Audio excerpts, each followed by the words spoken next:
പ്രിയ സഖാക്കളെ, ഇടതുപക്ഷം ഹൃദയപക്ഷം നവമാധ്യമ കൂട്ടായ്മയിൽ ഞാൻ തന്നെ ഇത് മൂന്നാമത്തെയോ നാലാമത്തെയോ തവണയാണ് നിങ്ങളുമായി ചില ആശയങ്ങൾ സംവദിക്കുന്നതിന് വേണ്ടി ഈ ഗ്രൂപ്പിൽ വരുന്നത് എന്നാണ് എൻ്റെ ഓർമ്മ. അങ്ങനെ വളരെ സജീവമായി ആശയ സംവാദങ്ങൾക്കൊരു വേദിയായിക്കൊണ്ട് ഈ കൂട്ടായ്മ അങ്ങനെ നിലനിന്ന് കാണുന്നതിലെ സന്തോഷം പങ്കുവെക്കുന്നു. അങ്ങനെ ഒരു ഇത് നിലനിൽക്കുന്നതിൽ അതിന് നേതൃത്വം കൊടുക്കുന്ന എല്ലാവരെയും അഭിനന്ദിക്കുന്നു. നമ്മുടെ ഇന്നത്തെ ദിവസത്തിൻ്റെ പ്രത്യേകത ഗാന്ധി ജയന്തിയാണ്. 1948 ജനുവരി 30 ഒരു മതഭ്രാന്തൻ്റെ വെടിയുണ്ടയിൽ അവസാനിപ്പിക്കപ്പെട്ട ഒരു മനുഷ്യൻ്റെ ജീവിതവും ചിന്തകളും 7.5 പതിറ്റാണ്ടിന് ശേഷവും നമ്മൾ ചർച്ച ചെയ്യുകയാണ്. അതുതന്നെയാണ് അതിലെ ഏറ്റവും വലിയ പ്രസക്തിയും പ്രാധാന്യവും. 7.5 പതിറ്റാണ്ട് മരണപ്പെട്ടിട്ട് 7.5 പതിറ്റാണ്ടിന് ശേഷവും ഒരു രാജ്യം മാത്രമല്ല, ലോകത്തിൻ്റെ ഇതര ഭാഗങ്ങളിലും ഇപ്പോഴും അദ്ദേഹത്തിൻ്റെ ജീവിതവും ചിന്തയും ഒക്കെ ഓർമ്മിക്കുകയും ചർച്ച ചെയ്യപ്പെടുകയും പഠിക്കാൻ ശ്രമിക്കുകയും അതിൽ നിന്ന് പുതിയ ഊർജങ്ങൾ കണ്ടെത്തുകയൊക്കെ ചെയ്യുന്ന പ്രവർത്തനം നടന്നുകൊണ്ടേയിരിക്കുക എന്നതാണ് നാം കാണുന്നത്. അതിൽ നിന്ന് തന്നെ ആ ജീവിതത്തിൻ്റെ മഹത്വം നമുക്ക് വിലയിരുത്താവുന്നതാണ്. ഇന്ത്യൻ സ്വാതന്ത്ര്യസമരം, ദേശീയ പ്രസ്ഥാനം നമുക്ക് നേടിത്തന്നത് സ്വാതന്ത്ര്യം മാത്രമല്ല, അതിലൂടെ മാനവരാശിക്കാകെ വെളിച്ചം പകരുന്ന ഒട്ടേറെ ചിന്തകളും ആശയങ്ങളും വിവിധ മഹൽ വ്യക്തികളുടെ ആ സമരത്തിലെ പങ്കാളിത്തത്തിൻ്റെ ഭാഗമായി നമുക്ക് ലഭിക്കുകയുണ്ടായി. അങ്ങനെയുള്ള ഏറ്റവും കൂടുതൽ വെളിച്ചം പകർന്നു കിട്ടിയ ആ വ്യക്തിത്വത്തിൻ്റെ അതിൻ്റെ അങ്ങനത്തെ പുതിയ ആശയത്തിൻ്റെയൊക്കെ ഏറ്റവും ജ്വലിച്ചു നിൽക്കുന്ന പ്രതീകമാണ് മഹാത്മാഗാന്ധി. ഓരോ രാജ്യത്തിനും ഒരു ചരിത്രമുണ്ടാവും. അപ്പോൾ നമ്മൾ ചരിത്രത്തിലേക്ക് ഇങ്ങനെ തിരിഞ്ഞു നോക്കുമ്പോൾ, ഒരു ജനത എന്ന നിലയ്ക്ക് നമ്മൾ പിന്നിട്ട് പോകുന്ന പാതയിലേക്ക് നമ്മളിങ്ങനെ തിരിഞ്ഞു നോക്കുമ്പോൾ, നമ്മളിലേക്ക് വെളിച്ചം കടന്നുപോയ ഒരു വഴിയായിട്ട് നമ്മൾ ചരിത്രത്തെ സങ്കല്പിക്കുകയാണെങ്കിൽ, പിറകോട്ട് തിരിഞ്ഞു നോക്കുമ്പോൾ പിന്നിട്ട് പോകുന്നൊരു വഴിയായിട്ട് നമ്മൾ സങ്കല്പിക്കുകയാണെങ്കിൽ, അതിലിങ്ങനെ വെളിച്ചം പകരുന്ന വിളക്കുകാലുകൾ ഇങ്ങനെ നിരനിരയായി നിൽക്കുന്നുണ്ടാവും. കാരണം ഓരോ കാലഘട്ടത്തിലും അതാത് കാലത്ത് ജീവിച്ചു പോയ ആളുകളെ നമ്മളങ്ങനെ ഒരു വിളക്കുകാലായിട്ട് കാണുകയാണെങ്കിൽ, നൂറുകണക്കിന് വിളക്കുകാലുകൾ ഒരു ഇന്ത്യ എന്ന ഈ രാജ്യത്തെ ഈ ജനത പിന്നിട്ട് പോകുന്ന വഴിയിൽ വെളിച്ചം പകർന്ന ഒരുപാട് വിളക്കുകാലുകൾ ഉണ്ടായിരിക്കും. പക്ഷേ ആ നൂറുകണക്കിന് വിളക്കുകാലുകൾക്കിടക്ക് ഏറ്റവും തിളക്കമുള്ള വിളക്കുകാൽ, ഏറ്റവും കൂടുതൽ വെളിച്ചം ഇപ്പോഴും പകർന്നുകൊണ്ടിരിക്കുന്ന വിളക്കുകാലിൻ്റെ പേരാണ് ഗാന്ധിജി. നമ്മൾ അദ്ദേഹത്തെ രാഷ്ട്രപിതാവ് എന്നാണ് വിളിക്കുന്നത്. അത് സ്വാതന്ത്ര്യ സമരത്തിന് നേതൃത്വം കൊടുത്ത ആൾ എന്ന നിലക്ക് മാത്രം നമ്മൾ അങ്ങനെ വിളിക്കേണ്ടതില്ല. ഇതിനേക്കാളേറെ ഇന്ത്യ എന്ന ഒരാശയം തന്നെ ശരിക്കും 1900 ദേശീയ പ്രസ്ഥാനം തുടങ്ങിയത് വളരെ മുമ്പ് തന്നെ ഉണ്ടെങ്കിലും, ഒരു ജനത എന്ന നിലക്ക് ഒരു വലിയ മുന്നേറ്റം ഉണ്ടാക്കാൻ കഴിയുന്നത്, എല്ലാ വിഭാഗത്തിൽപ്പെട്ട ആളുകളുടെയും ഒരു പങ്കാളിത്തം ദേശീയ പ്രസ്ഥാനത്തിൻ്റെ അല്ലെങ്കിൽ സ്വാതന്ത്ര്യ സമര പ്രസ്ഥാനത്തിൻ്റെ ഉണ്ടാക്കാൻ കഴിയുന്നത് 1915 ദേശീയ പ്രസ്ഥാനത്തിൻ്റെ നേതൃത്വത്തിലേക്ക് അദ്ദേഹം വരാൻ തുടങ്ങിയതിന് ശേഷമാണ്. അതിന് മുമ്പ് നമ്മൾ സ്വാതന്ത്ര്യ സമരത്തെ വിലയിരുത്തിക്കൊണ്ട് പലരും പറഞ്ഞതുപോലെ ചർച്ചാ യോഗങ്ങളും അല്ലെങ്കിൽ ഞായറാഴ്ച കോൺഗ്രസ് അങ്ങനെയൊക്കെ പറഞ്ഞ ചിലരൊക്കെ പരിഹസിച്ചുകൊണ്ട് പല വാക്കുകൾ ഉപയോഗിച്ചിട്ടുണ്ട്. എന്നുവെച്ചാൽ വളരെ ചെറിയൊരു ശതമാനം ആളുകളിലേക്ക് മാത്രം പടർന്നു പിടിച്ചിരുന്നൊരു ചിന്തയായിരുന്നു സ്വാതന്ത്ര്യം എന്ന ചിന്ത. അല്ലെങ്കിൽ അതിനു വേണ്ടിയുള്ള പ്രവർത്തനമൊക്കെ വളരെ ചെറിയൊരു ശതമാനം ആളുകളിലേക്കാണ്. അത് എല്ലാ വിഭാഗത്തിലും പെട്ട ജനങ്ങളിലേക്ക് ഈ ദേശീയ പ്രസ്ഥാനത്തിൻ്റെ ആശയങ്ങൾ, സ്വാതന്ത്ര്യത്തെക്കുറിച്ചുള്ള, സ്വാതന്ത്ര്യമെന്ന അവകാശത്തെക്കുറിച്ചുള്ള ബോധം, ഇതെല്ലാം പെട്ടെന്ന് കുതിച്ചുയർന്നത് ഗാന്ധിജി അതിൻ്റെ ഒരു ലീഡർഷിപ്പിലേക്ക് വന്നതിന് ശേഷമാണ്. ശരിക്ക് നമ്മൾ ഇപ്പോൾ ദേശീയതയെക്കുറിച്ച് നമ്മൾ നിരന്തരം സംസാരിക്കാറുണ്ട്. അത് ചിലരതിനെ ഒരു ആലങ്കാരികമായിട്ടൊക്കെ പറയുമ്പം ഇന്ത്യ ബ്രിട്ടീഷുകാർ വരുന്നതിന് മുമ്പ് നാട്ടുരാജ്യങ്ങളായിരുന്നു. അതിനെല്ലാം കൂടി ഓരോന്നിനായി കീഴടക്കി ഒരു രാജ്യമാക്കി തീർത്തത് ബ്രിട്ടീഷുകാരാണ്. അതിനാൽ ഇന്ത്യൻ ദേശീയത എന്നൊരു സംഗതി രൂപപ്പെട്ട് വരാൻ തന്നെ കാരണം സാമ്രാജ്യത്വം നമ്മളെ കീഴടക്കിയത് കൊണ്ടാണ് എന്നുള്ളവരെ വ്യാഖ്യാനങ്ങളൊക്കെ ചിലരൊക്കെ പറയാറുണ്ട്. യഥാർത്ഥത്തിൽ അങ്ങനെയല്ല. യഥാർത്ഥത്തിൽ ബ്രിട്ടീഷ് ഭരണമല്ല, ആ ഭരണത്തിനെതിരായ സമരമാണ് നമുക്കൊരു ദേശീയത ഉണ്ടാക്കിയത്. ബ്രിട്ടീഷ് ഭരണത്തിനെതിരായ സമരം ആണ്. സ്വാതന്ത്ര്യ സമരം എന്നത് രാജ്യവ്യാപകമായിട്ട് എല്ലാ നാട്ടുരാജ്യങ്ങളുടെ അതിർത്തിക്ക് അപ്പുറത്തേക്കൊക്കെ വ്യാപിച്ചുകൊണ്ടുള്ള ആ സമരമാണ് ഇന്ത്യക്കൊരു ദേശീയത രൂപം കൊടുക്കുന്നത്. അങ്ങനെ ആ സമരത്തിൻ്റെ നായകനായിരുന്നു ഗാന്ധിജി. നമ്മുടെ സ്വാതന്ത്ര്യ സമര നായകന്മാരിൽ ഗാന്ധിജിക്ക് കിട്ടിയ അത്രയും സ്വാധീനം മറ്റൊരു നേതാവിനും ഉണ്ടാക്കാനായിട്ടില്ല. രാഷ്ട്രീയമായി അദ്ദേഹത്തോട് അഭിപ്രായ വ്യത്യാസം ഉണ്ടായിരുന്നവർ പോലും അദ്ദേഹത്തിൻ്റെ വ്യക്തിത്വവും നേതൃത്വവും അംഗീകരിക്കാൻ തയ്യാറായി മുന്നോട്ട് വന്നു എന്നുള്ളതാണ് അദ്ദേഹത്തിൻ്റെ മഹത്വം. അത് ഗാന്ധിജിയെ ചില പ്രത്യേക വിഷയങ്ങളിലുള്ള വലിയ കടുത്ത അഭിപ്രായ വ്യത്യാസങ്ങൾ പ്രകടിപ്പിച്ചിരുന്നവർ പോലും അദ്ദേഹം തന്നെയാണ് ഈ പ്രസ്ഥാനത്തെ നയിക്കേണ്ടത് എന്ന കാര്യത്തിൽ ഒരു അഭിപ്രായ വ്യത്യാസം ദേശീയ പ്രസ്ഥാനത്തിന് ഉണ്ടായിട്ടില്ല. അദ്ദേഹം നേതൃത്വത്തിൽ ഇരുന്നിടത്തോളം കാലം ഒരു ജനത എന്ന നിലക്ക് നമ്മുടെ സാധാരണ മനുഷ്യൻ്റെ മനസ്സിൽ അദ്ദേഹം എന്തുമാത്രം സ്വാധീനം നേടിയിരുന്നു എന്ന് വ്യക്തമാക്കുന്ന ഒട്ടേറെ സംഭവങ്ങൾ നമ്മൾ സ്വാതന്ത്ര്യ സമര ചരിത്രം വായിക്കുമ്പം നമുക്ക് കണ്ടെത്താൻ വേണ്ടി കഴിയും. ഒരുപാട് ഉദാഹരണങ്ങളുണ്ടാവും.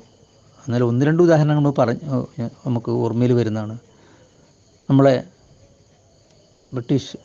ബ്രിട്ടീഷുകാർ അവരുടെ ഭരണം കൊണ്ടുപോകുന്നതിന് വേണ്ടി ഇന്ത്യയിൽ ഭരണം സുഗമമായ രീതിയിൽ മുന്നോട്ട് കൊണ്ടുപോകുന്നതിന് വേണ്ടി ഇന്ത്യയുടെ ഐക്യം തകർക്കുന്നതിന് വേണ്ടി ഇട്ട വിഷവിത്തിൻ്റെ പേരാണ് വർഗീയത. ബ്രിട്ടീഷ് ഭരണമാണ് ഇവിടെ വർഗീയത വിത്ത് പാകിയത്. ഭിന്നിപ്പിച്ച് ഭരിക്കുക എന്നുള്ള തന്ത്രത്തിന് വേണ്ടി അവർ പറ്റാവുന്ന സ്ഥലങ്ങളിലൊക്കെ ഈ വർഗീയതയുടെ വിത്തുകൾ വിതച്ചുകൊണ്ടേയിരുന്നു. അതുകൊണ്ട് തന്നെ സ്വാതന്ത്ര്യ സമര പ്രസ്ഥാനം അതിൻ്റെ ഒരു വിജയഘട്ടത്തിലേക്ക് എത്തിയപ്പോൾ ലോക ചരിത്രത്തിലെ തന്നെ വളരെ ഭീകരമായ ഒരു വർഗീയ ലഹള അതിൻ്റെ അനുബന്ധമായി തന്നെ ഉടലെടുത്തു. ആ സമയത്ത് പഞ്ചാബിലും ബംഗാളിലുമൊക്കെ വലിയ തോതിൽ, പഞ്ചാബ് പടിഞ്ഞാറൻ പാകിസ്ഥാൻ്റെ അതിർത്തി പങ്കിടുന്ന സ്ഥലം, മറ്റത് കിഴക്കൻ പാകിസ്ഥാൻ്റെ അതിർത്തി പങ്കിടുന്ന സ്ഥലം, അവിടെയാണ് വലിയ ഭീകരമായ വർഗീയ ലഹളകളുണ്ടായത്. ഇന്ത്യ വിഭജനം ഏതാണ്ട് യാഥാർത്ഥ്യമാകുകയാണെന്ന് തോന്നിയപ്പോൾ അവിടെ പാകിസ്ഥാൻ ആയിട്ട് വേർതിരിയാൻ പോകുന്ന സ്ഥലത്തുള്ള ഹിന്ദുക്കൾ ആക്രമിക്കപ്പെട്ടു. തിരിച്ച് ഈ ഭാഗത്തുള്ള പഞ്ചാബിലൊക്കെ ഉള്ള താമസിച്ചിരുന്ന മുസ്ലിങ്ങൾ ആക്രമിക്കപ്പെട്ടു. അവർ പരസ്പരം പലായനം ചെയ്യേണ്ട അവസ്ഥ ഉണ്ടായി. ഇതേ അവസ്ഥ ബംഗാൾ ഭാഗത്തുണ്ട്. ബംഗാളിൻ്റെ കിഴക്കൻ ബംഗാൾ ആണ് കിഴക്കൻ പാകിസ്ഥാൻ എന്ന പേരിൽ ഇപ്പോൾ ബംഗ്ലാദേശ് എന്ന് പറയുന്ന ഭാഗം ബംഗാളിൻ്റെ ഒരു മുറിയാണ്. ആ സമയത്തൊക്കെ അത്രയും വലിയ ആ വർഗീയ ലഹള നടക്കുമ്പോൾ നമ്മളെല്ലാവരുടെയും ശ്രദ്ധയിൽപ്പെട്ടൊരു സംഭവം ഉണ്ട്. ഒരു ദയവും കൂടാതെ തന്നോട് ഒരു തെറ്റും ചെയ്യാത്ത ഇതര മതസ്ഥനായിപ്പോയി എന്ന ഒരു കാര്യത്തിൻ്റെ പേരിൽ മാത്രം അതുവരെ സഹോദരങ്ങളെ കഴിഞ്ഞ ഒരു ജനത പരസ്പരം വെട്ടിമരിക്കുന്ന ഒരു അവസ്ഥ നടക്കുമ്പോൾ അദ്ദേഹം ചെയ്തത് അദ്ദേഹത്തിനാവുന്ന മാതിരി ആ വിദ്വേഷത്തിൻ്റെ കനൽ അല്ലെങ്കിൽ തീ കെടുത്താൻ പറ്റുമോ നോക്കുകയാണ്. അങ്ങനെയാണ് അദ്ദേഹം ബംഗാളിൽ നവഗാലിയിലെത്തുന്നത്. അവിടെ അദ്ദേഹം ആ പരസ്പരം പടപൊരുതുന്ന ആളുകൾക്കിടയിലേക്ക് ചെല്ലുകയും അവരത് പോര അവസാനിക്കുന്നത് വരെ താൻ അവിടെ ഭക്ഷണം കഴിക്കാതെ ഇരിക്കും എന്ന് പറയുകയും അവർക്കിടയിലൂടെ നടക്കുകയും ചെയ്തപ്പോൾ അതുവരെ കയ്യിൽ സ്വന്തം സഹോദരനെ കൊല്ലാനുള്ള വാളുകളുമായി ആലളക്കി നടന്നിരുന്ന ജനത പതുക്കെ പതുക്കെ പതുക്കെ അത് ശാന്തമായി തീരുന്നൊരു സംഭവം, അത് ലോക ചരിത്രത്തിൽ തന്നെ വളരെ അപൂർവമായ ചില സംഭവമായി ഗാന്ധിജിയുടെ ജീവിതത്തെ ചരിത്രം എഴുതിയവരെല്ലാവരും രേഖപ്പെടുത്തിയിട്ടുള്ളതാണ്. അത് ആ മനുഷ്യൻ, ഇവിടുത്തെ സാധാരണ മനുഷ്യൻ, അവൻ്റെ വിചാരങ്ങളൊക്കെ നഷ്ടപ്പെട്ട് വികാരങ്ങൾക്ക് അടിമപ്പെട്ട് ഇങ്ങനെ ആലളകി നിൽക്കുന്ന സമയത്ത് പോലും അവരുടെ പ്രിയപ്പെട്ട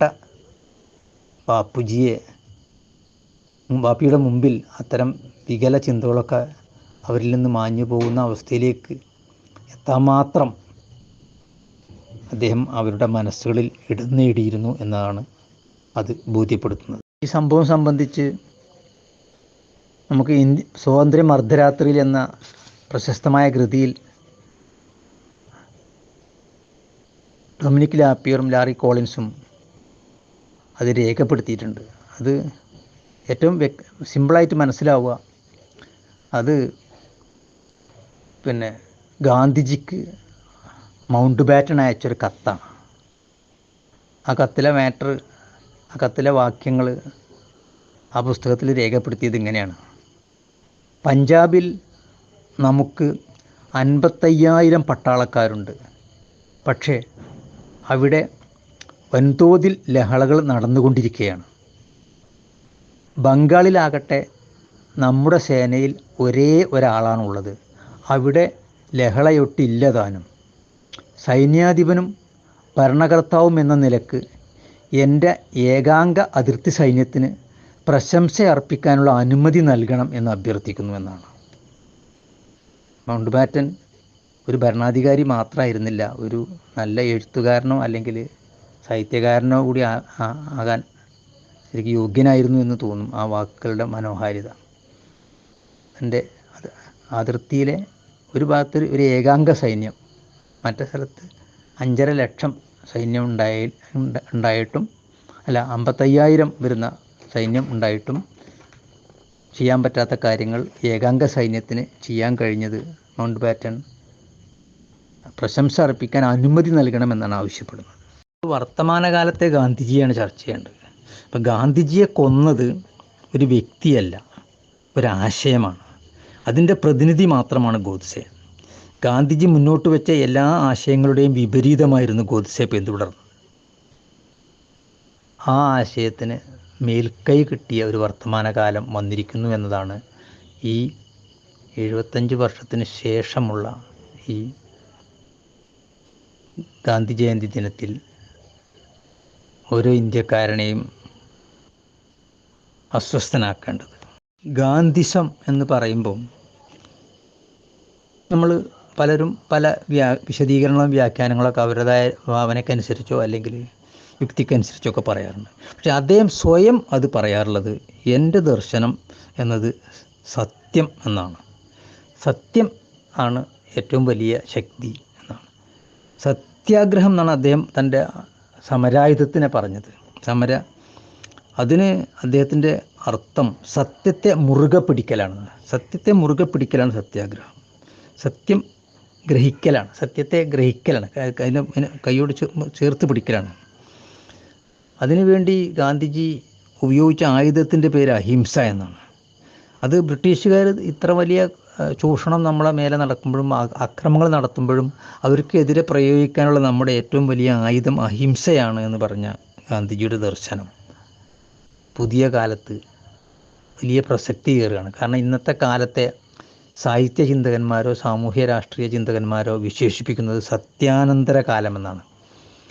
സത്യം മുറുകെ പിടിക്കലാണ് തൻ്റെ ദർശനം എന്ന് പറഞ്ഞു പോയ ഗാന്ധിജിയുടെ നാട്ടിൽ സത്യത്തിന് ശേഷമുള്ളൊരു കാലം വന്നിരിക്കുകയാണ്. സത്യത്തിനൊരു വിലയുമില്ലാത്തൊരു കാലം വന്നിരിക്കുകയാണ്.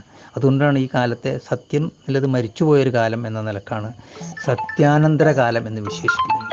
വർത്തമാനകാലത്തെ ഗാന്ധിജിയെ പറ്റി നമ്മൾ ചിന്തിക്കുമ്പോൾ ഗാന്ധിജിയും ദേശീയ പ്രസ്ഥാനവും നമുക്ക് സ്വപ്നമായി നൽകിയൊരു ഇന്ത്യയുണ്ട്. ആ ഇന്ത്യ അതിൻ്റെ നേർവിപരീതമുള്ള ഒരു ഇന്ത്യയാണ് സംഘപരിവാറിൽ വിഭാവനം ചെയ്യുന്നത്.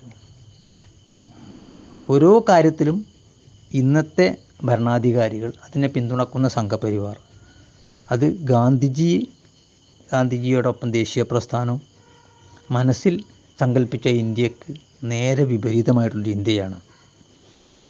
ഗാന്ധിജിയും ദേശീയ പ്രസ്ഥാനവും ചിന്തിച്ചത് ബഹുസ്വരത നിലനിൽക്കുന്നൊരു ഇന്ത്യയാണ്. ജനാധിപത്യവും മതേതരത്വവും പുലരുന്ന, നാനാത്വത്തിൽ ഏകത്വം പുലരുന്ന ഒരു ഇന്ത്യ. എന്നാൽ അവർ കാണുന്നത്, ഇപ്പോഴത്തെ ഭരണാധികാരി കാണുന്നത്, ബഹുസ്വരത അപ്രസക്തമാകുന്ന ഒരു മതരാഷ്ട്രമാണ് ഇന്നത്തെ ഭരണകൂടം, അതിനെ പിന്തുണക്കുന്ന ശക്തികളൊക്കെ മനസ്സിൽ കൊണ്ടു നടക്കുന്നത്. ഗാന്ധിജി ആഗ്രഹിച്ചത് എല്ലാ മതസ്ഥരും ഭിന്ന രാഷ്ട്രീയ ആശയക്കാരും ഒരു ജനത എന്ന നിലയിൽ ഐക്യത്തോടെ കഴിയുന്ന ഒരു ഇന്ത്യയാണ്.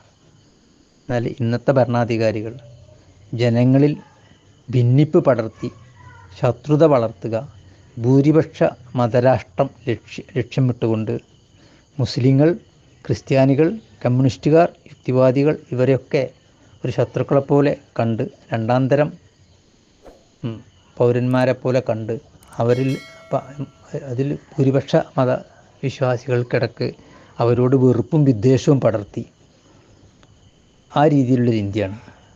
ഗാന്ധിജി കണ്ടതിൻ്റെ നേരെ വിപരീതമാണ്. അതുകൊണ്ട് ഗാന്ധിജിയുടെ ചിന്തകളൊക്കെ കൂടുതൽ കൂടുതൽ ശക്തിയോടെ അവതരിപ്പിക്കൽ ഇന്നത്തെ കാലത്ത്, ഇന്നത്തെ വർത്തമാനകാല രാഷ്ട്രീയത്തിൽ ഇന്ത്യ എത്തിച്ചേർന്ന പ്രതിസന്ധിയെ മറികടക്കാൻ നമുക്ക് ഏറ്റവും ശക്തിയുള്ളൊരായുധമായി ഗാന്ധിയൻ ചിന്തകൾ ഉയർന്നു വരുന്നതായിട്ട് നമുക്ക് അനുഭവപ്പെടും. ഇന്നത്തെ ഭരണാധികാരികൾ, അല്ലെങ്കിൽ ഇന്ന് മേൽക്കൈ കിട്ടിയിട്ടുള്ള അധികാരത്തിൻ്റെ പിന്തുണയും കിട്ടിയിട്ടുള്ള ആശയം, അതിന് നേരെ വിപരീതമുള്ള ഐക്യത്തിൻ്റെയും ഒരുമയുടെയും ആശയം, ആ ആശയമാണ് അവരുടെ ശത്രു. അപ്പോൾ അതുകൊണ്ട് അവരതിൻ്റെ ഏറ്റവും വലിയ വക്താവായിരുന്ന ഗാന്ധിജിയെ അവർ വധിച്ചു. അല്ലാതെ വ്യക്തിപരമായ എന്തെങ്കിലും അല്ലാതെ അവർ സ്വപ്നം കാണുന്ന, അല്ലെങ്കിൽ അവർ ഭാവനയിൽ കാണുന്ന, അവർ ഉയർത്തിക്കൊണ്ടുവരാൻ ശ്രമിക്കുന്ന ഒരു ഇന്ത്യക്ക് നേരെ വിപരീതമായ ഒരു ഇന്ത്യ കൊണ്ടുവരാൻ ഏറ്റവും വലിയ തടസ്സം ഗാന്ധിയൻ ചിന്തകളാണെന്ന് അവർ തിരിച്ചറിഞ്ഞു. അതാണ് ഗാന്ധിയെ അവരവസാനിപ്പിച്ചത്. ആ നയം അവരിപ്പോഴും പിന്തുടരുകയാണ്. അതിൻ്റെ ഭാഗമാണ് നരേന്ദ്ര ദബോൽക്കറും ഗോവിന്ദ് പൻസാരെയും MM കൽബുർഗിയും ഗൗരി ലങ്കേഷുമൊക്കെ മരണം വരിക്കേണ്ടി വന്നത്. ഗാന്ധിജി കണ്ട ആയുധങ്ങൾ സത്യവും അഹിംസയായിരുന്നെങ്കിൽ ഇന്നത്തെ ഭരണകൂടത്തിൻ്റെ ആയുധങ്ങൾ അസത്യവും ഹിംസയുമാണ്, നേരെ വിപരീതമാണ്. അങ്ങനെ എല്ലാ ദിവസവും, അല്ലെങ്കിൽ ഓരോ ഒരാഴ്ചയിലൊന്നെങ്കിലും പുതിയ പുതിയ നുണകൾ ഇന്ത്യൻ മനസ്സിലേക്ക് ഇട്ടുകൊണ്ട് ഭീകരമായ തോതിൽ ഇന്ത്യയിൽ ഭിന്നിപ്പും വിദ്വേഷം പടർത്താൻ അവർ ശ്രമിക്കുന്നുണ്ട്. ഒരുപാട് സംഭവങ്ങൾ പറയാൻ പറ്റും. ചരിത്രത്തെ വളച്ചൊടിക്കുക, വർത്തമാനകാലത്തെ സംഭവങ്ങളെ വികലമായ രീതിയിൽ അവതരിപ്പിക്കുക, ഇങ്ങനെ ഓരോന്നിനും നമുക്ക് ഒരുപാട് എക്സാമ്പിൾ എന്ന് പറഞ്ഞിട്ടുണ്ട്. സവർക്കർ മാപ്പ് പറഞ്ഞിട്ട് സ്വാതന്ത്ര്യ സമരത്തിൽ നിന്ന് അവസാനിപ്പിച്ച് ഈ ഹിന്ദുത്വ രാഷ്ട്രീയത്തിലേക്ക് പ്രവേശിച്ചതിനെ, അത് ഒരു സംഘപരിവാർ ദേശസ്നേഹത്തിൻ്റെ വക്താക്കളെ പോലെ അഭിനയിക്കുമ്പോൾ അവർക്ക് ഏറ്റവും ക്ഷീണം വരുന്നൊരു സംഭവമാണത്. അപ്പോൾ അതിനെ അവർ മറികടക്കാൻ ശ്രമിച്ച ഒരു നുണയാണ് സവർക്കർ മാപ്പ് പറഞ്ഞത് ഗാന്ധിജി ഉപദേശിച്ചിട്ടാണെന്ന് പറഞ്ഞത്. എന്താ ഒരുപാടുണ്ട്, ഞാനൊരു എക്സാമ്പിൾ ഉദാഹരണം പറഞ്ഞു എന്നുള്ളൂ. അത് ശരിക്ക് അത് ചരിത്രത്തിൽ അത്ര സൂക്ഷ്മമായി നോക്കാത്ത ആൾക്കാരോ അങ്ങനെ ഉണ്ടായോ എന്ന് ചിന്തിക്കാൻ ഒരു പ്രേരണയാണല്ലോ. പക്ഷേ രേഖകളുണ്ട്. ഈ രേഖകൾ ആര് പരിശോധിക്കും? രേഖകൾ 1915 മുമ്പാണ്. കാരണം ഈ രേഖകളൊക്കെ സവർക്കർ എഴുതി കൊടുത്ത മാപ്പാപേക്ഷയൊക്കെ ഇപ്പോഴും ചരിത്ര രേഖകളായിട്ട് സൂക്ഷിക്കപ്പെട്ടിട്ടുണ്ട്. അത് 1915 മുമ്പാണ് ഈ മാപ്പാപേക്ഷകൾ മുഴുവൻ പോയിട്ടുള്ളത്. 1915 മുമ്പിൽ ഇന്ത്യൻ രാഷ്ട്രീയത്തിൽ ഗാന്ധിജി പ്രവേശിച്ചിട്ടില്ല. അന്ന് ദക്ഷിണാഫ്രിക്കയിലാണ്. അപ്പോൾ ദക്ഷിണാഫ്രിക്കയിൽ നിന്നുകൊണ്ട് സവർക്കറെ ആന്തമാൻ ജയിലിൽ കിടക്കുന്ന സവർക്കർക്ക് ഗാന്ധിജി ഉപദേശിച്ചു മാപ്പ് എഴുതി കൊടുക്കുക എന്നാണ് ഈ അസത്യത്തിൻ്റെ വക്താക്കൾ നമ്മളെ പറഞ്ഞ് പറ്റിക്കാൻ ശ്രമിച്ചത്. ബാബറി മസ്ജിദ് ക്ഷേത്രം പൊളിച്ചു പണിതതാണ്. താജ്മഹൽ തേജോമഹൽ എന്നൊരു ക്ഷേത്രമായിരുന്നു. ഇങ്ങനെ അവർ ആദ്യം പറഞ്ഞ കാര്യത്തിൽ അവർ ആ നുണ പ്രചരിപ്പിച്ച് അതിൻ്റെ ഭാഗമായിട്ട് ഇന്ത്യയിലിപ്പോൾ ഒരു ചരിത്ര സ്മാരകം ഇല്ലാതായി. അവിടെ പകരം മറ്റൊരു വിദ്വേഷത്തിൻ്റെ സൗധം ഉയർന്നു.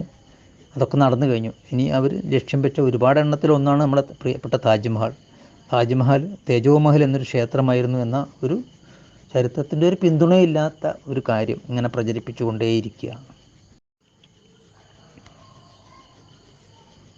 ഗുജറാത്തിലെ വംശഹത്യ, അങ്ങനെ ഒരുപാട് വർഗീയ കലാപങ്ങൾ, പിന്നെ ഗോമാംസത്തിൻ്റെ പേരിൽ, പശുവിൻ്റെ പേരിൽ ഉള്ള കൊലപാതകങ്ങൾ, ഇതെല്ലാം ഹിംസ എന്ന ആയുധത്തെ അവർ ഉപയോഗിച്ചതിൻ്റെ ഉദാഹരണങ്ങളാണ്.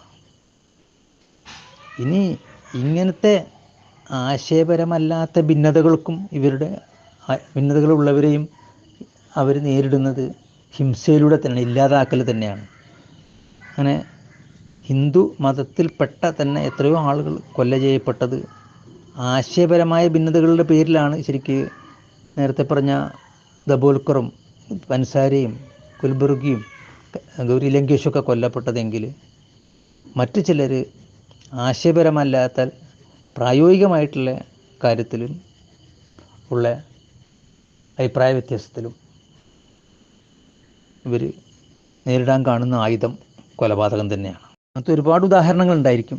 പക്ഷേ അതിൽ ഒരു ഉദാഹരണം എപ്പോഴും നമ്മൾ ഓർമ്മിക്കേണ്ട 2 ഉദാഹരണമാണ്. ഒന്ന് ജസ്റ്റിസ് ലോയയുടെ മരണം. അത് ഇന്ത്യയിലെ ജുഡീഷ്യറിയെയും എല്ലാ എക്സിക്യൂട്ടീവ് ആയിട്ടുള്ള സംവിധാനത്തെയും നടുക്കിയിട്ടുണ്ട്. നമ്മളെ മീഡിയ അതിന് വളരെ ചെറിയ വാർത്തയെ കൊടുത്തുള്ളെങ്കിലും ഇന്ത്യൻ ജുഡീഷ്യറിയിലെ മനോഭാവത്തിലൊക്കെ വലിയ മാറ്റം വരുത്തിയൊരു സംഭവമാണ്. അതായത് നമ്മുടെ ഇപ്പോഴത്തെ ആഭ്യന്തരമന്ത്രി, ഗുജറാത്തിലെ ആഭ്യന്തരമന്ത്രിയായിരുന്ന കാലത്ത് അവിടെ നടന്ന ഏറ്റുമുട്ടൽ കൊലപാതകത്തിൽ മന്ത്രി എന്ന നിലക്കുള്ള പങ്ക് വെച്ചിട്ട് അദ്ദേഹം കൂടി പ്രതികരിക്കപ്പെട്ടൊരു കേസ്, അതിൻ്റെ വിചാരണ ചെയ്യാനിരുന്ന ജഡ്ജിയായിരുന്നു ജസ്റ്റിസ് ലോയ. അദ്ദേഹത്തിന് വലിയ സമ്മർദ്ദങ്ങൾ ഉണ്ടായിരുന്നു എന്നത് അദ്ദേഹത്തിൻ്റെ കുടുംബം പിന്നീട് വെളിപ്പെടുത്തിയിട്ടുണ്ട്.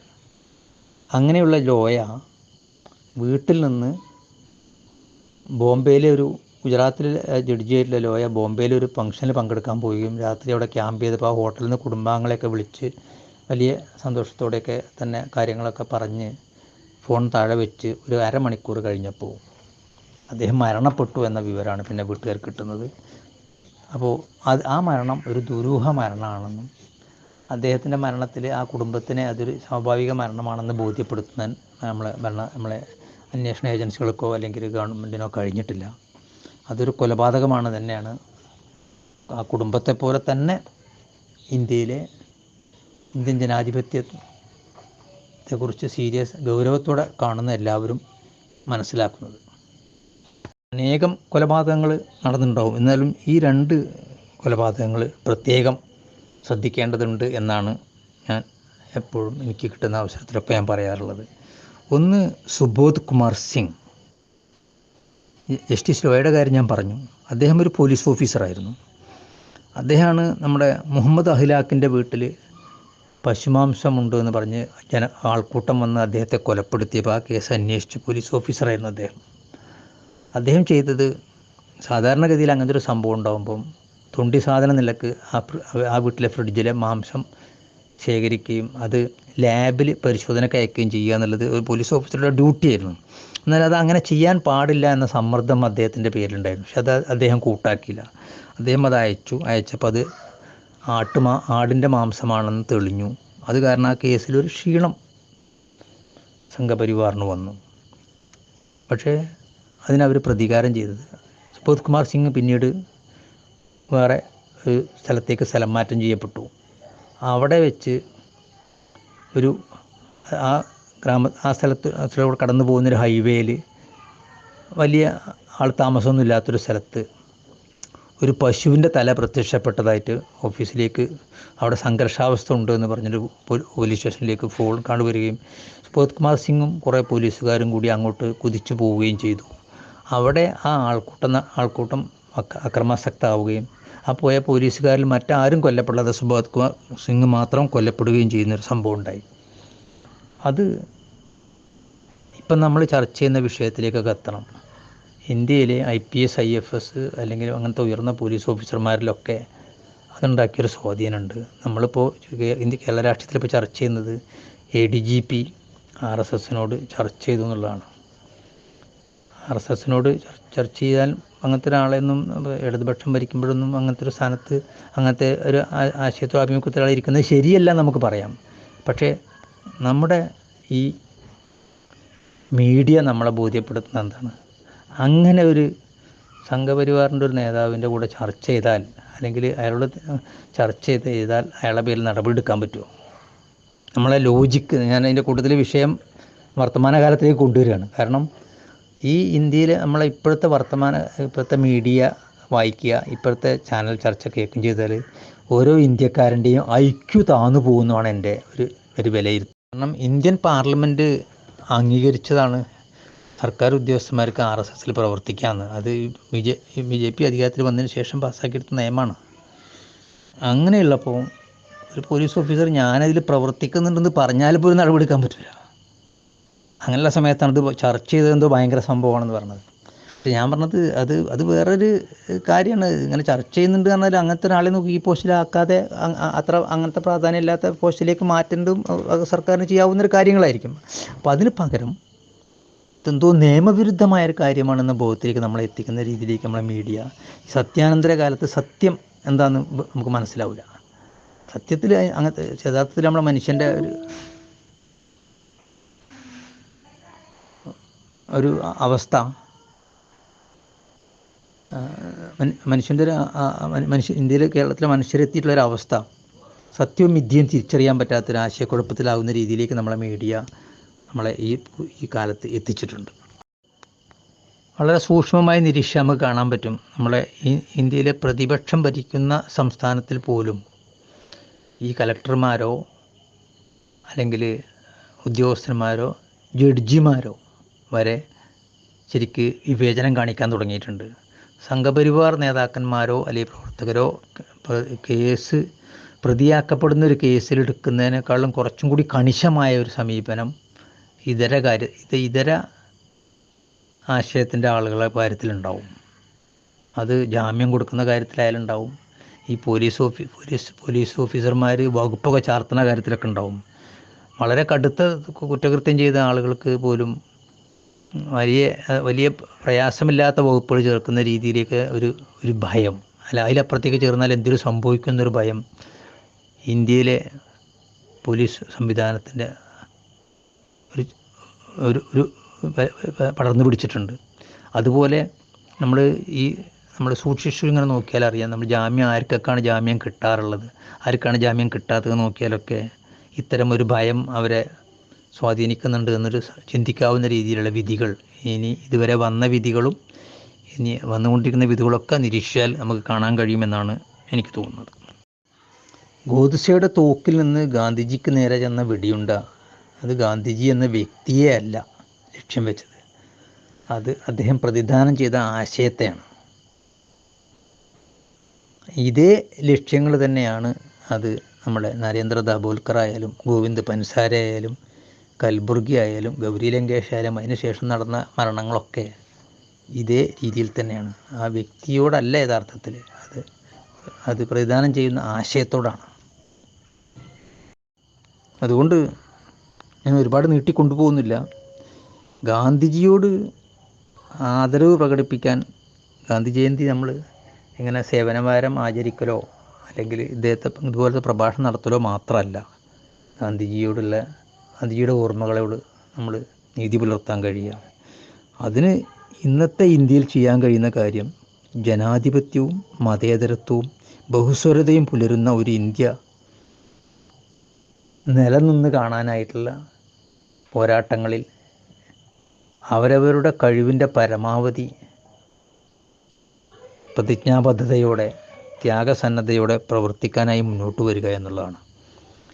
അതിലപ്പുറത്തേക്ക് ഗാന്ധിജിയോട് ചെയ്യാൻ, ഗാന്ധിജിയുടെ ചിന്തകളോട് ചെയ്യാൻ, ഗാന്ധിജിയുടെ ഓർമ്മകളോട് ചെയ്യാൻ നമുക്ക് മറ്റൊരു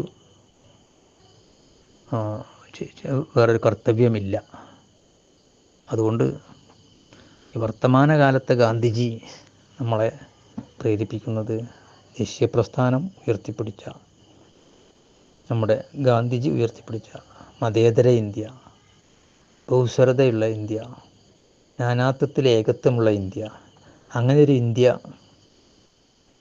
പടുത്തുയർത്താനാവുന്ന വേണ്ടിയുള്ള പ്രവർത്തനങ്ങളിൽ മറ്റെല്ലാ ഭിന്നതകളും മാറ്റിവെച്ചുകൊണ്ട് ഐക്യപ്പെടുക, പോരിനിറങ്ങുക എന്നത് തന്നെയാണ് ഈ ഗാന്ധി ജയന്തിയിൽ നമുക്ക് എടുക്കാൻ കഴിയുന്ന പ്രതിജ്ഞ. അത് നിങ്ങളെ ഓർമ്മയിലേക്ക്, ആ ഒരു കാര്യം നിങ്ങളെ എന്നെ കേൾക്കുന്ന ആളുകളുടെ ഓർമ്മയിലേക്ക് ക്ഷണിച്ചുകൊണ്ട് ഇങ്ങനൊരു പരിപാടിയിൽ പങ്കെടുക്കാൻ അവസരം തന്ന എൻ്റെ ഭാരവാഹികൾക്കും ഇത് എന്നെ കേൾക്കാൻ മുന്നോട്ട് വന്നിരിക്കുന്ന ഈ ഗ്രൂപ്പിലെ എൻ്റെ പ്രിയപ്പെട്ട സഖാക്കൾക്കും അഭിവാദ്യങ്ങൾ അർപ്പിച്ചുകൊണ്ട് ഞാൻ അവസാനിപ്പിക്കുന്നു. ലാൽ സലാം.